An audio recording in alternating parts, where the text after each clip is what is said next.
يقول للنبي يخاطبه بآية صريحة، إخواني يخاطب النبي يقول له إنما أنت منذر، إنما أنت منذر يا رسول الله، ولكل قوم هاد، يعني كل قوم بعدك لهم هادي. هذه الآية القرآنية يا شيخ أحمد، يا مسلمين، يا سنة، يا شيعة، فسرها النبي أو لم يفسرها؟ راجعنا تفسير الطبري، قال النبي صلى الله عليه وآله أنا المنذر، خلى ايده على صدره، أنا المنذر والهادي من بعدي علي بن أبي طالب، بك يهتدي المهتدون. آية صريحة ورواية صريحة. أنا ما أعرف لماذا هذا العناد، والله العظيم، يعني ما لكم كيف تحكمون؟ يقول ما فسرها النبي. شلون النبي ما فسرها؟ قال أنا المنذر، ولم يقل أنا الهادي في كل زمان. ماذا قال الشيخ أحمد الرسول؟ قال أنا المنذر، أنا المنذر ولكل قوم هاد من بعدي علي بن أبي طالب. طلع لنا تفسير الطبري، هل أنت أعلم من الطبري؟ الطبري يذكر هذا الكلام، يقول المنذر هو رسول الله، والهادي بعده منه علي بن أبي طالب، ثم يسألنا يقول رسول هادي لو مو هادي. الحمد لله رب العالمين، والعاقبة للمتقين، ولا عدوان إلا على الظالمين. أيها الأحبة الأكارم، يعني استمعت للضيوف. أنا سألته سؤال واحد: هل النبي عليه الصلاة والسلام هاد أم لا؟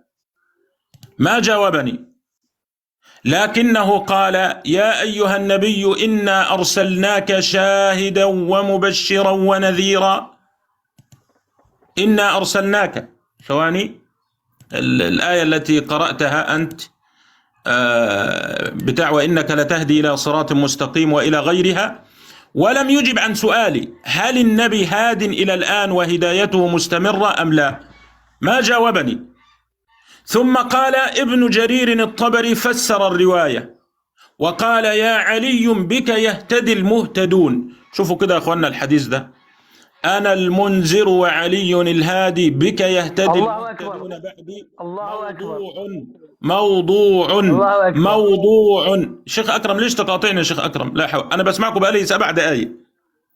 يستدل علينا الشيخ أكرم بحديث موضوع ويقول فسره النبي، وسنأتي لنا بتفسيره أن النبي المراد بالنبي هو الرسول.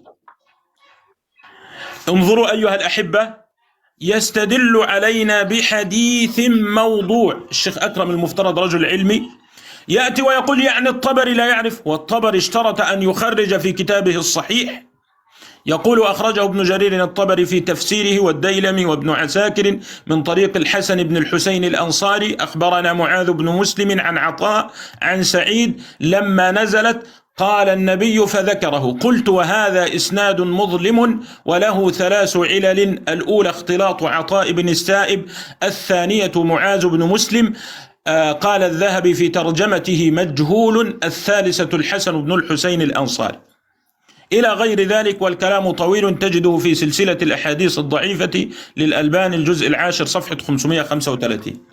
يبقى إذن أيها الأحبة الأكارم، من قواعد الاستدلال لما يجي الشيخ أكرم يستدل علي بالصحيح، ما يستدل علي بالموضوع، ويعرف أن هذه الرواية موضوعة. هذه هي السقطة الأولى للمتحاورين. الأمر الثاني، ما أقول تدليس، لا، لكن أقول خطأ، أن حتى الشيخ أكرم لما قرأ من الطبري ما ذكر كلام الطبري رحمه الله تعالى. فالطبري أيها الأحبة لما تعرض لهذه الآية ذكر القول الأول. انظروا، بسم الله الرحمن الرحيم.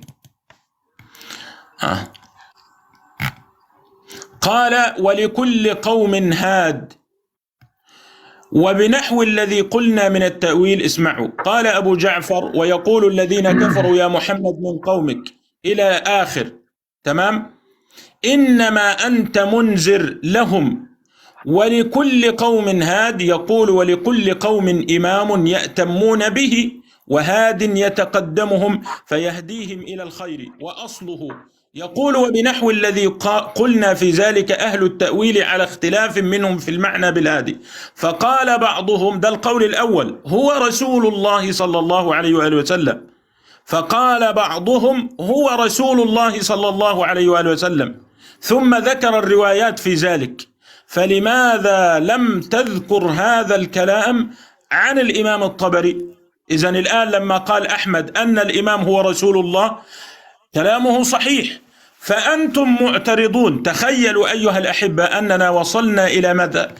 وصلنا إلى أن السني يقول الهادي هو رسول الله لأن هدايته مستمرة، والشيعي لا، يقول شوف، وقال آخرون الهادي في هذا الموضع معناه نبي، ولكل قوم هاد قال نبي، لأن هذه جملة أخرى استئنافية.